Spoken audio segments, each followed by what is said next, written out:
أعوذ بالله السميع العليم من الشيطان الرجيم بسم الله الرحمن الرحيم وبه نستعين وصلى الله على سيدنا محمد وعلى آله الطيبين الطاهرين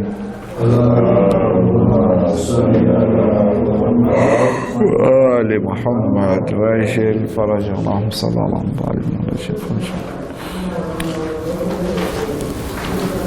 Au nom d'Allah, le tout miséricordieux, le très miséricordieux, paix et bénédiction sur le nom de ses créatures, le saint prophète Mohammed, sallallahu alayhi wa sallam, sur sa sainte famille, ses vertueux compagnons et sur ceux ou celles qui suivront sa voie jusqu'au jour de la résurrection. Que Dieu nous aide, qu'il fasse de nous des musulmans vertueux, qu'il nous guide sans cesse sur le droit chemin. Alors, dans notre précédent cours, nous parlions de la prophétie de manière spécifique, le miracle du saint prophète Mohammed sallallahu alayhi wa sallam, ou bien des prophètes de manière générale. Nous disions que un prophète, quand il vient nous dire que bon, moi je viens d'Allah subhanahu wa ta'ala, mais je viens d'un Dieu qui est en fait le Dieu créateur. Ceci étant, les gens lui demandent de nous prouver. Qu'est-ce qui prouve que tu viens, n'est-ce pas, de Dieu? Il y a en fait trois voies pour mettre en évidence la prophétie d'une personne. La première voie, c'est les miracles. Deuxièmement, c'est la personne de celui-ci, son comportement, ses amis, ses compagnons et sa manière en fait d'être, de vivre. Troisièmement, c'est le fait qu'il soit annoncé par un précédent prophète. C'est-à-dire le prophète Isa alayhi salam, on a décidé de dire que viendra une personne après moi au nom de Ahmad. Donc voilà en fait les trois éléments. Nous avions traité la question de Al-Mu'jiza, qui est en fait les miracles. Nous avons défini, n'est-ce pas, donné la définition des miracles.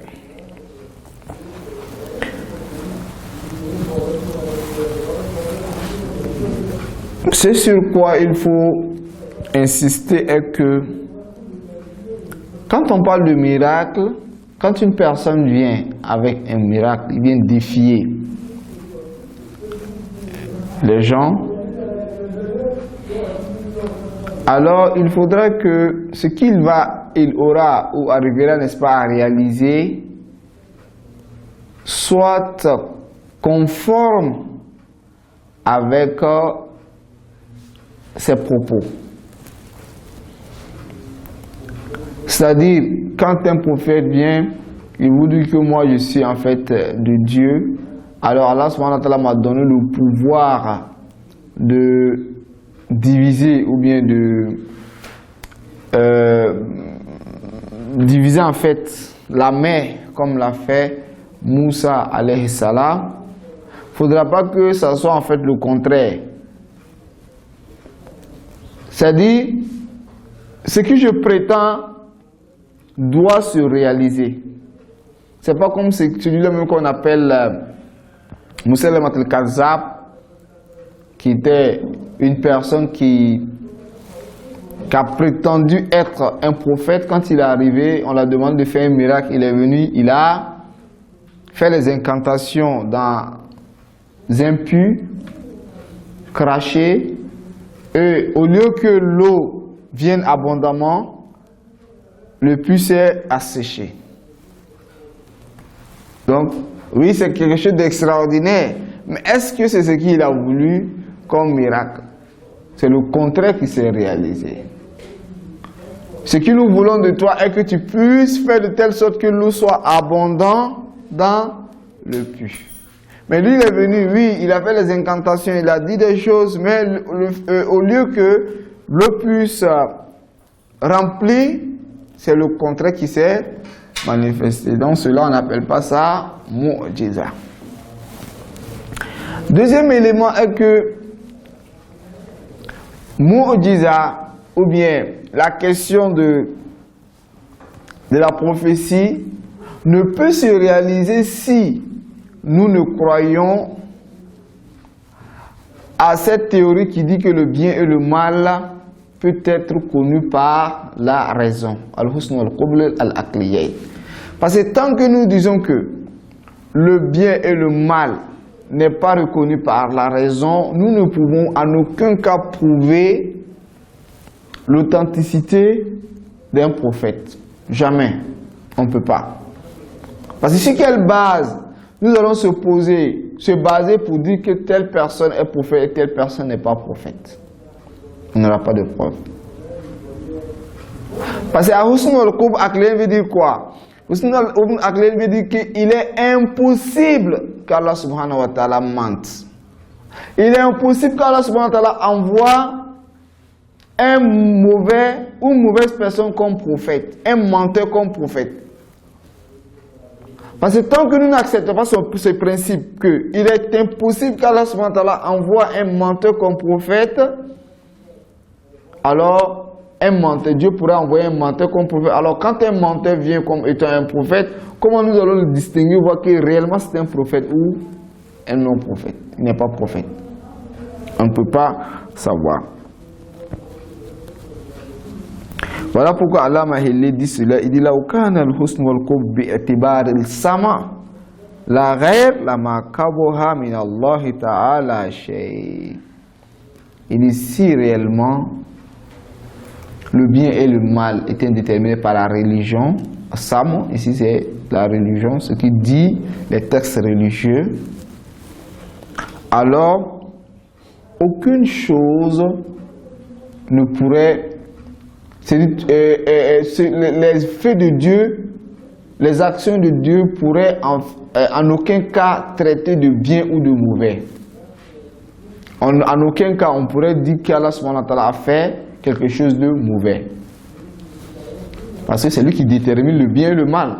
Alors lorsqu'il détermine le bien et le mal, comment est-ce qu'on peut savoir tel est bien, tel est mauvais? On ne peut pas. Donc tout ce qu'il fait, c'est ce qui est le bien. Donc c'est à travers lui maintenant, on peut déterminer quel est bien et quel est mauvais. Il faut avoir un modèle. À quel moment nous disons telle chose est jolie et telle chose, c'est parce qu'on a une idée de la beauté. Donc c'est à travers l'idée de la beauté que nous avons, que nous pouvons déterminer tel est bien, tel est en fonction de cette notion. N'est-ce pas? Nous avons une notion. C'est à partir de cette notion-là que nous disons telle chose est bien, telle chose est mauvaise. Donc on a une base, à travers cette base, on détermine le bien et le mal. Alors cette base que nous avons comme, prenons, n'est-ce pas, la beauté de manière absolue. La beauté de manière absolue, on ne peut pas dire que si la beauté de manière absolue est belle ou non. Parce que c'est à travers cette beauté que nous pouvons déterminer, c'est-à-dire tout ce qui concorde avec ça, on dit c'est bien, tout ce qui ne concorde pas, on dit c'est mauvais. Alors, lorsque nous disons que le bien et le mal, c'est Dieu, alors en aucun cas, nous, on pourrait dire que ce qu'il a fait, c'est mauvais. En aucun cas, on pourrait traiter les actes de Dieu comme étant mauvais. Parce que c'est lui qui détermine, n'est-ce pas? ولو كان كذلك لما كره منه تعالى إظهار المعجزات على يد الكاذبين.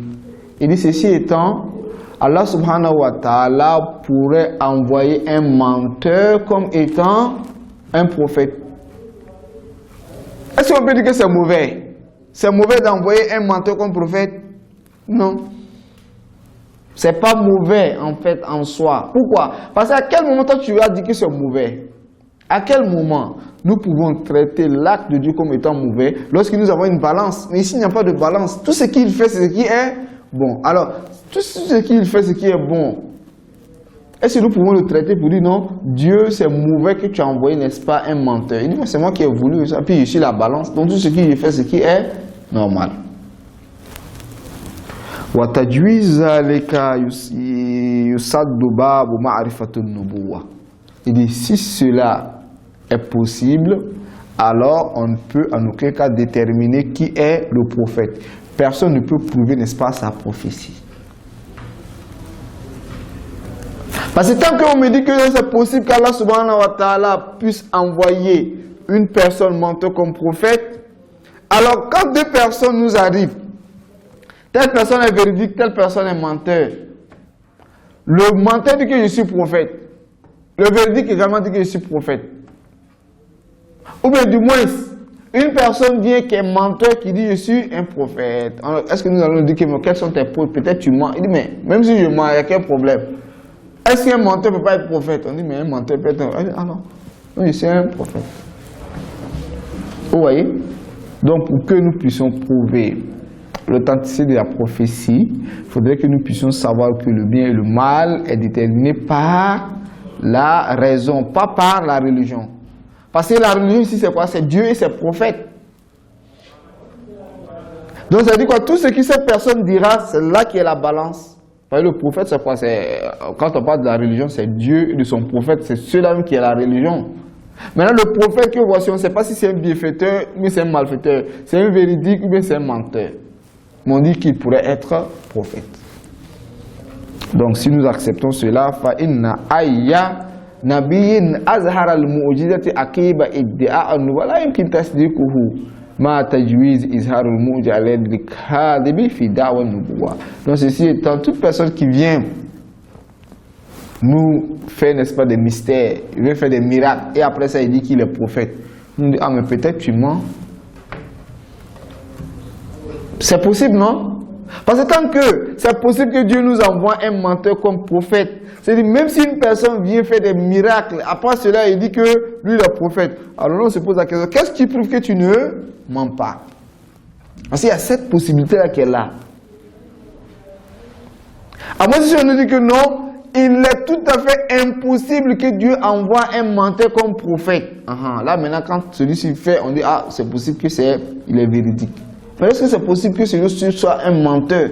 Nous n'avons pas d'assurance. Donc pour que nous ayons d'assurance, il faudrait que ce principe-là, n'est-ce pas, puisse exister. Alors une autre question se pose, qui est de savoir quelle est la différence entre les différents miracles et, n'est-ce pas, le miracle, n'est-ce pas, des prophètes. Dans la terminologie islamique, quand on parle de mu'jiza, on fait allusion, n'est-ce pas, au miracle des prophètes. Mais quand on parle de prodige, là on parle de tous les actes extraordinaires qu'une personne pourrait entreprendre. Ou bien qu'un prophète même l'entreprend sans pour autant prétendre que je suis prophète. Donc mu'jiza, dans la terminologie islamique, c'est spécifique pour le prophète. Ces mêmes actes-là, une autre personne pourrait l'entreprendre, mais on n'appelle pas ça mu'jiza. On appelle ça une grâce ou bien une karama, un prodige. Donc ici, nous prenons deux éléments ensemble, c'est le mu'jiza et karama. Mu'jiza est spécifique pour les prophètes. Karama, cela est en fait les effets extraordinaires que des personnes d'autres entreprennent. C'est-à-dire un grand imam pourrait faire, n'est-ce pas, de miracles. Bon, en français on parle de miracle, tout ce qui est extraordinaire on dit miracle. Mais dans la terminologie islamique, quand on parle de mu'jiza, qui est spécifique pour les prophètes. Donc, un imam pourrait faire quelque chose d'extraordinaire. Alors on n'appelle pas ça miracle, on appelle ça karama. Voilà pourquoi dans la prophétie, nous avons dit qu'il faudrait qu'en plus de ça, celui-ci puisse prétendre la prophétie. Dit je suis prophète. Donc si vous voyez que j'ai fait telle chose, c'est parce que je suis prophète. Là, ça devient mu'jiza. Ça devient miracle. Maintenant, ces mêmes actes-là, une autre personne pourrait l'entreprendre. Tant qu'il n'a pas prétendu être prophète, on n'appelle pas ça mu'jiza. On appelle ça karama, grâce ou prodige. Alors, quelle est la différence entre mu'jiza, karama et les autres actes extraordinaires, comme ce qui, n'est-ce pas, font les magiciens? Parce que, pourquoi est-ce que ce sujet pourrait être utile, ou bien ce sujet est utile? Le sujet est utile étant donné que nous constatons des personnes dans nos sociétés qui font, n'est-ce pas, des trucs mystérieux, des trucs extraordinaires. Alors, quand ceux-ci font des choses extraordinaires, on dit, mais celui-ci c'est un Élie, c'est un Wali, c'est une personne d'Allah, subhanahu wa ta'ala, à travers les miracles. La personne là tout à l'heure vient, comme un magicien, il fait de grandes choses. On dit non, celui-ci, c'est un homme de Dieu. Et après, on s'aperçoit, non, ce n'est pas un homme de Dieu, c'est un charlatan ou bien un malfaiteur. Ça arrive. Donc, il ne faudrait pas à chaque mois se baser sur des miracles pour dire comme celui-ci a fait un acte extraordinaire, donc il est plus proche de Dieu. De Satan fait des actes extraordinaires, mais il est plus loin de Dieu que tout le monde. N'est-ce pas? Donc il ne faudra pas qu'on se base sur l'acte d'une personne et dire que bon, comme celui-ci a fait l'acte, donc celui-ci est un prophète. Alors quelle est la différence? D'abord la première est que quand on parle de mu'jiza, on parle de karama, prodige, ce n'est pas une chose qu'on apprend. C'est-à-dire on n'apprend pas, ça ne s'enseigne pas en fait. Un prophète n'ira pas voir une autre personne pour lui dire, bon vraiment moi j'aimerais faire des miracles, est-ce que tu peux m'enseigner ou bien tu peux m'apprendre? On dit bon si tu veux apprendre, chaque jour tu dois répéter telle chose, mais chaque jour voilà en fait l'exercice qu'il faut faire. Ça n'a pas besoin d'exercice, ça n'a pas besoin d'apprendre. Par contre, lorsque nous regardons au moment de Salomon, il était dit qu'il y a les génies qui enseignaient aux gens, n'est-ce pas, des secrets. Hein? Ils enseignaient des secrets. Et quand ils enseignaient des secrets, avec ces enseignements, ils faisaient des miracles avec. Donc, ceux-ci ils apprenaient. Par contre, les prophètes, eux, ils n'apprennent pas. C'est un don, en fait. C'est un don d'Allah subhanahu wa ta'ala. Donc, premièrement, les miracles, ça ne s'enseigne pas. Ça n'a pas besoin que tu passes t'asseoir en classe, puis on t'enseigne. C'est Dieu te donne la possibilité de pouvoir réaliser quelque chose. Une possibilité de pouvoir réaliser tout à fait différent avec l'enseignement. L'enseignement, on vient te donner ça théoriquement, et puis tu vois, tu sais maintenant comment on appelle, d'exercer. N'est-ce pas? Par contre, les miracles, ce n'est pas ainsi également les karama. C'est comme Moussa alayhi salam, il arrive, il jette, n'est-ce pas, son bâton, et le bâton se transforme en serpent.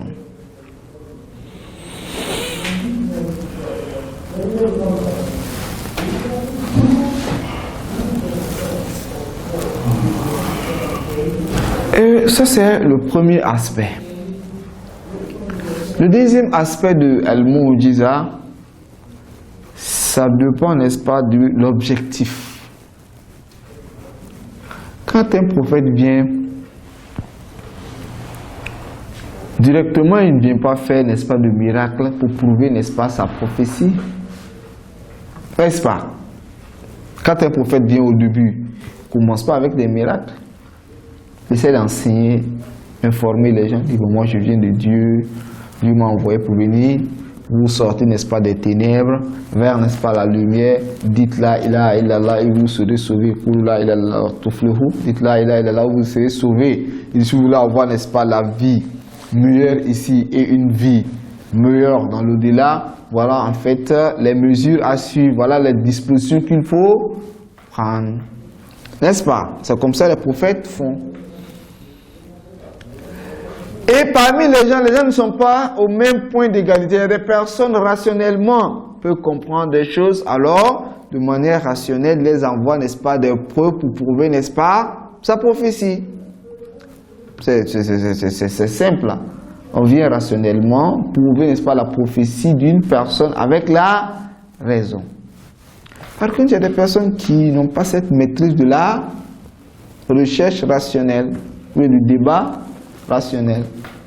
Alors, ceux-ci disent quoi?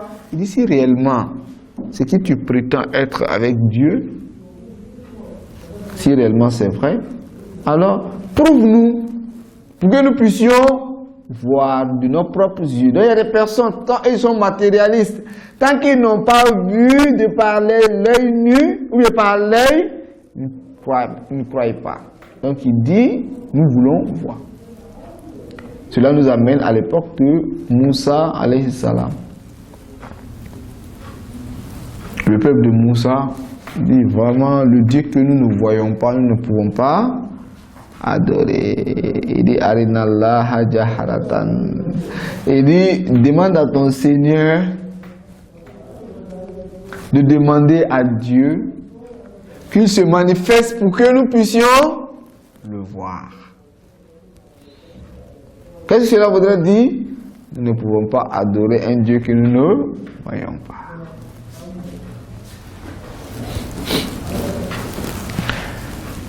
Il y a une histoire dans le Saint-Coran. L'histoire, c'est quoi? Que Moïse, alayhi salam, a demandé à Dieu qu'il se manifeste afin qu'il puisse le voir. J'aimerais voir Dieu. Alors que dans le Saint-Coran, il était dit qu'en aucun cas, l'être humain ne peut voir Dieu. C'est dit, à jamais, on ne peut à jamais voir Dieu de par les yeux, de par le cœur, ça c'est une autre chose. Mais de par les yeux, en aucun cas on ne peut voir Dieu.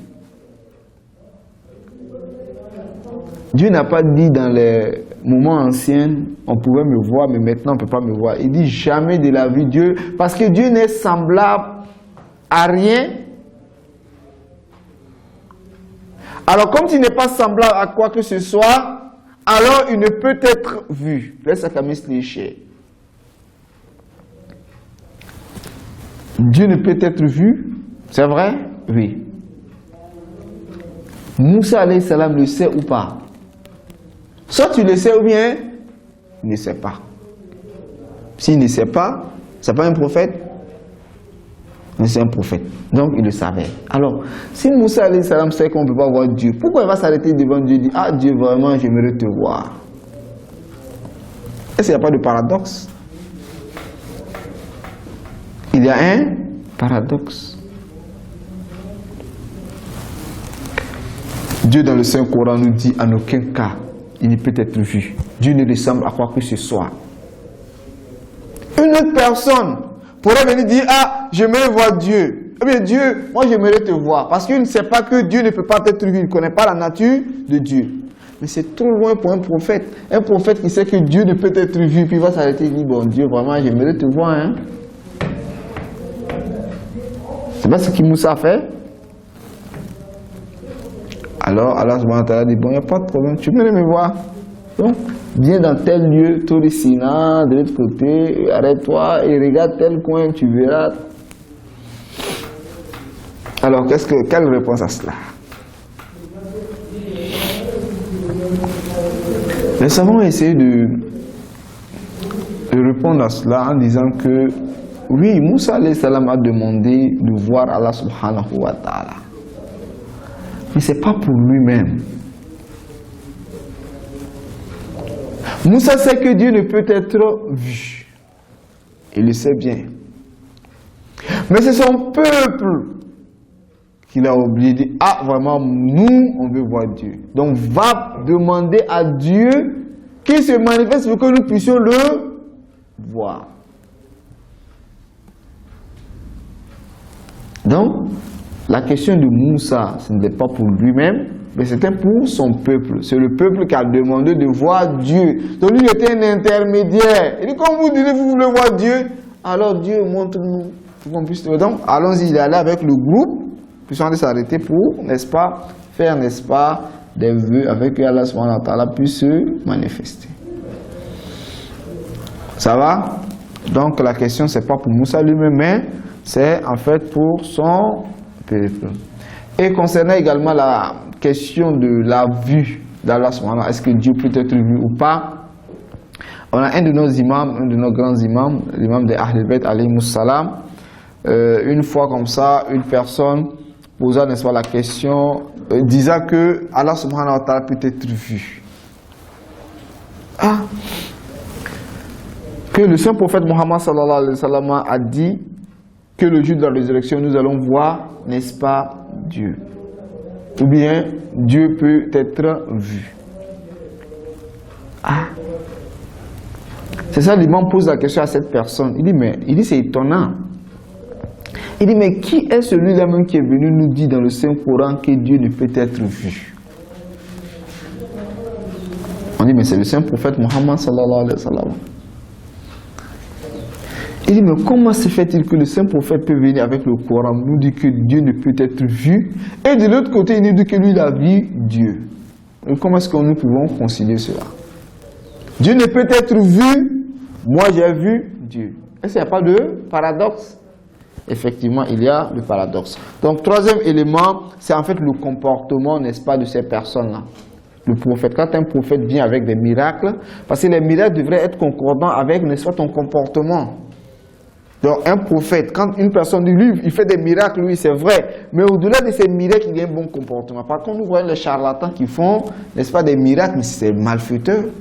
C'est des personnes qui utilisent, n'est-ce pas, des mauvaises voies et moyens, n'est-ce pas, pour acquérir ce qu'ils veulent. Donc, de manière brève, voilà en fait la différence entre Mu'jiza, miracle des prophètes, et, n'est-ce pas, les prodiges des personnes qui ne sont pas, n'est-ce pas, prophètes. Deux, la différence entre un prophète et un wali avec ceux-là même qui ne sont pas prophètes ni wali. Donc, il y a trois, n'est-ce pas, différences.